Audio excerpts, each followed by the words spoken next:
Voilà, donc j'ai commencé à chanter parce que j'ai un handicap. Un handicap. Lorsque je suis né, je bégayais.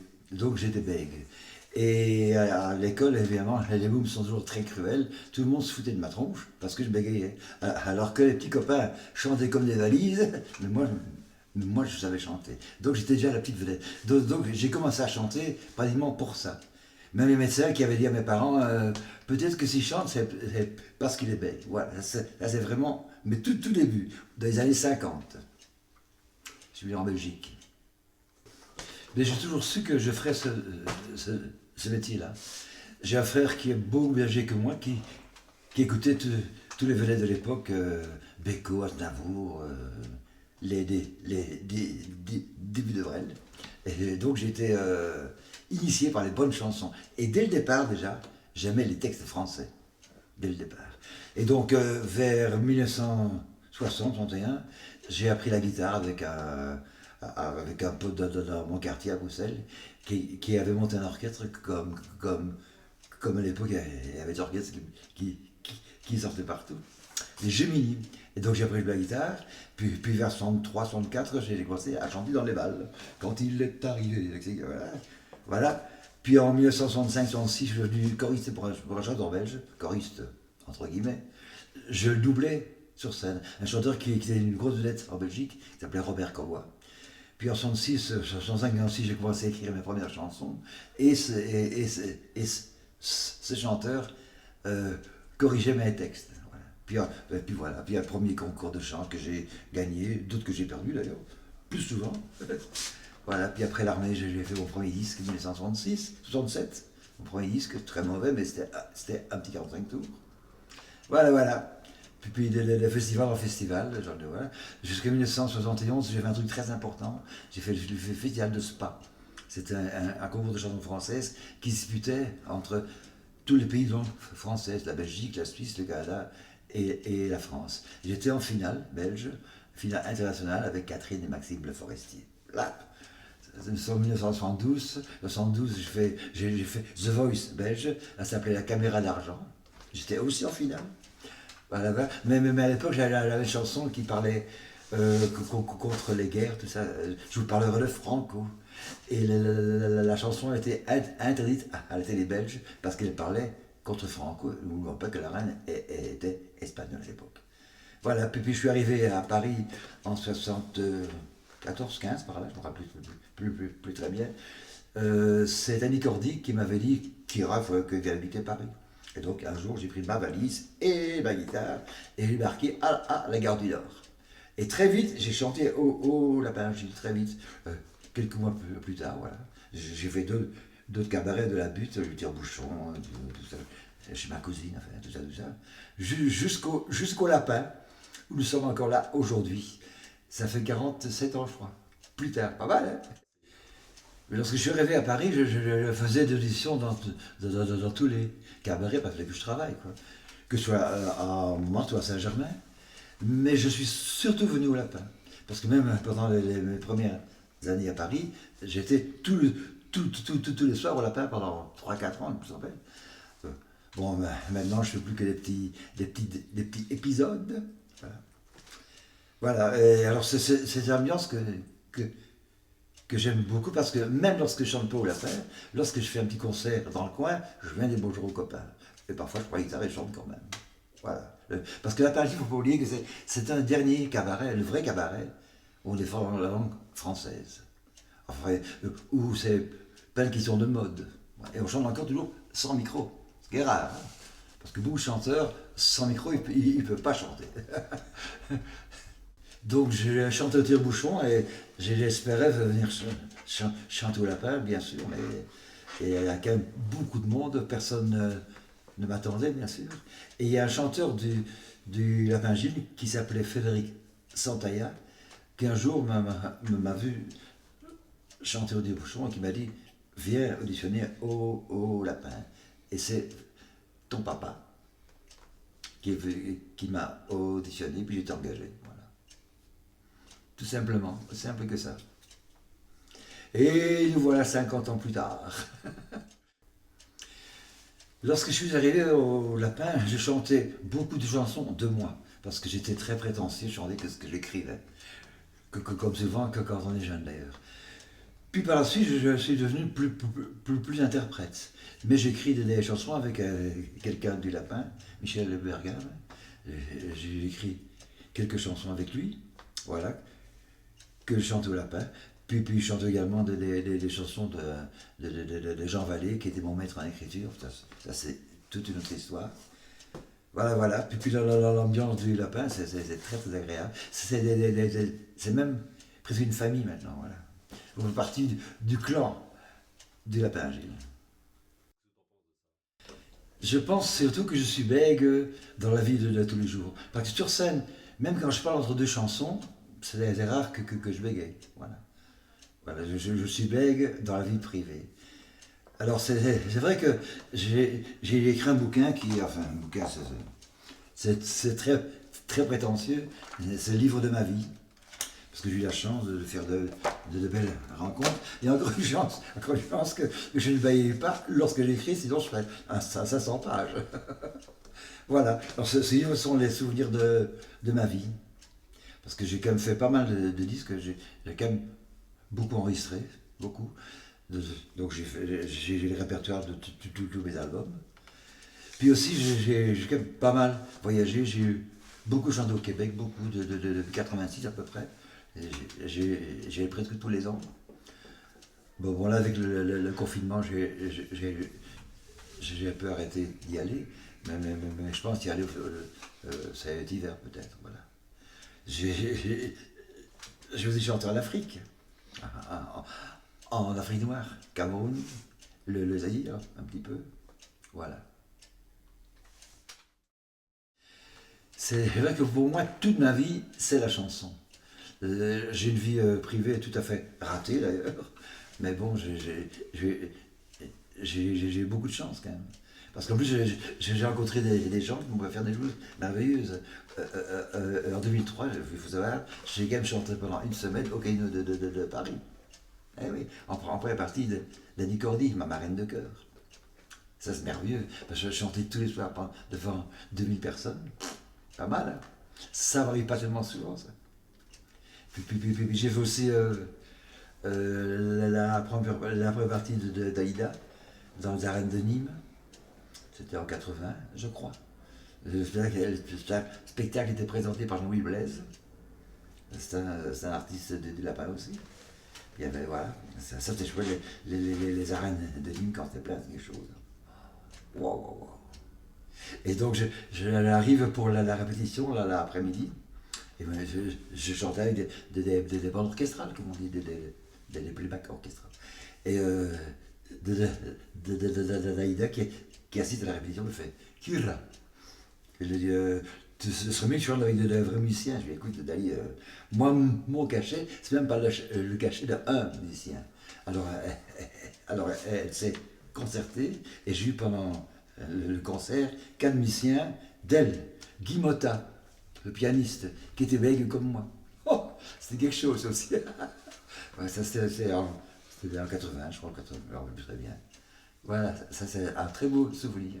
Donc ce pianiste, Guy Motta, chef d'orchestre de Zida pendant 30 ans, c'est le chef d'orchestre aussi de la festival que j'ai fait à la Rose d'Or d'Antibes, en 79, je crois. Et encore, alors, dans les loges, lui me parlait de Dalida, parce que ce qu'il faut savoir, c'est que depuis toujours, je suis fan inconditionnel de Dalida. Bien que c'est très loin des chansons que je chante, mais bon, voilà, voilà. Donc, c'est un très beau souvenir, cela.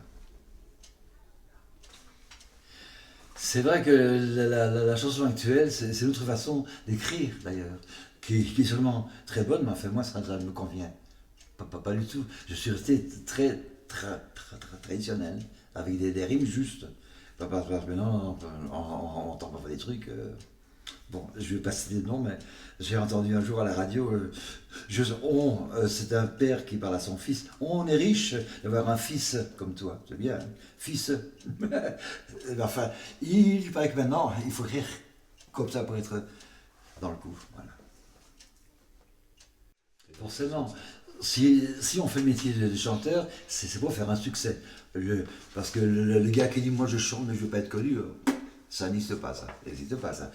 Donc j'essaye aussi de faire des chansons dites à succès. Mais en fin de compte, le vrai succès, c'est le public qui choisit.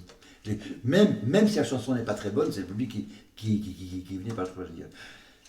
Deux, trois fois, j'ai écrit une chanson pour l'Eurovision, pour la Belgique, donc une avec Michel Bergam, il te reste la musique. Voilà. Mais chaque fois, j'ai été recalé. Sinon, ça se saurait d'ailleurs. Voilà.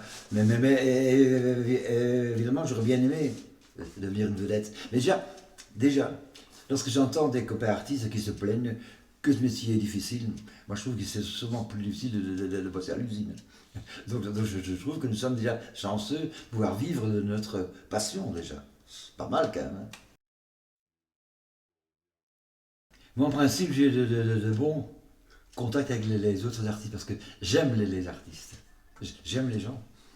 Déjà, pour faire une métier de chanteur, il faut aimer les gens déjà. Mais j'aime les artistes. La preuve, c'est que je parle avec tout le monde ici au Lapin, hein. Des jeunes et des plus vieux, forcément. Alors, les gens que j'ai connus au Lapin, il y avait un Belge qui s'appelait Eric Robrecht, qui avait fait une petite carrière en Belgique d'ailleurs, qui a même écrit une chanson pour l'Eurovision, pour un chanteur que personne ne connaît, Feu de Leclerc. Enfin voilà, c'était en 1960, je crois. Alors je m'entendais bien avec lui parce que forcément nous avions les mêmes racines. C'était un Bruxellois comme moi. Voilà, puis son épouse Isolde, voilà, souvenir. Qu'est-ce qu'il y avait d'autre? Qu'est-ce qu'il y avait d'autre? Enfin voilà. Tous les artistes qu'on a peints, du lapin qu'on a côtoyé, j'en oublie forcément. Donc en 1971, j'étais encore en Belgique et pour un festival qui s'appelait la Sirène d'Or à Middelkerk, c'est à la côte belge, euh, pour le prix de l'interprétation, il fallait chanter une chanson de quelqu'un d'autre. Et comme mon copain Jean Vallée venait de sortir La Vague, je l'ai contacté pour qu'il m'envoie toutes les partitions et j'ai eu le prix de l'interprétation en 72, je crois, à peu près. Et là j'ai rencontré mon maître. Et tout début des années 80, pendant 5, 6, 7 ans, j'ai pas essayé d'écrire un seul mot, parce que je disais écrire mieux que lui, pour moi, c'était pas possible. Ça c'est vraiment quelqu'un que. D'ailleurs, je chante toujours des chansons de Jean Valli. Pour moi, c'était comparable à Bréloufeuille. Donc je le mets la barre très haut quand même. C'est vrai. Lorsque j'écoute tout le répertoire de Jean Vallée, il y a vraiment rien. Même la plus mauvaise chanson est encore une très bonne chanson. Voilà. Voilà. Je pense que je fais mieux les musiques que les paroles. Je pense.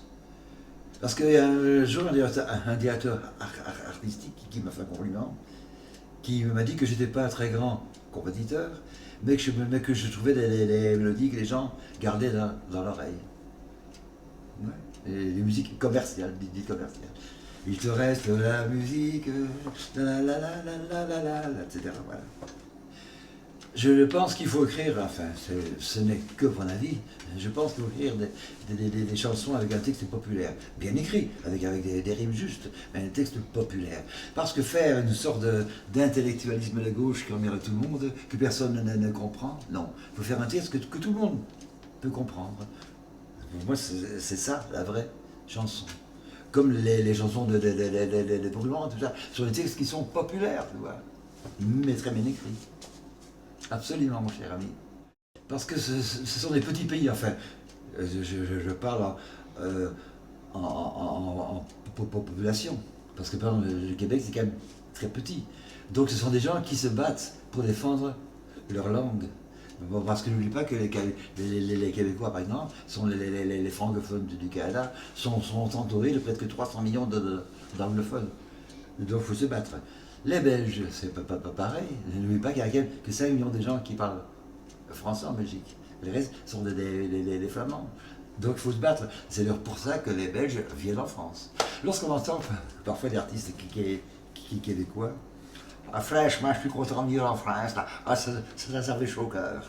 Il parle, et surtout parce qu'il y a beaucoup plus, le marché est beaucoup plus important ici en France qu'au Québec. Les en Belgique, j'ai eu le disque d'or, moi, pour 25 000 petits 45 tours. Qu'est-ce que c'est? Si j'ai fait le même succès en France, je l'aurais vendu à 100 000. Mais le droit d'auteur de 25 000, c'est pas pareil. C'était en 78, je crois. Donc j'ai disque d'or. Tu l'as vu dans mon bureau d'ailleurs. Voilà. Voilà. Maintenant j'habite Reims dans le Champagne. J'ai écrit une chanson sur le prochain disque là, qui s'appelle Je dors. Je dors. Mais c'est l'histoire de quelqu'un d'autre, bien sûr. C'est l'histoire d'un artiste très fainéant, pendant que Bobonne va travailler au bureau, et moi je dors toute la journée. La vie est dure, mais je me lève à 6 h l'après-midi. Alors, c'est vrai qu'il m'est arrivé de me lever à 14 h lorsque je chantais très très tard dans les cabarets, que j'arrive à 5 h du matin, forcément je me levais à 14 h. Maintenant, je n'ai plus ce genre de vie-là, et je me lève vers 9 h le matin, voilà.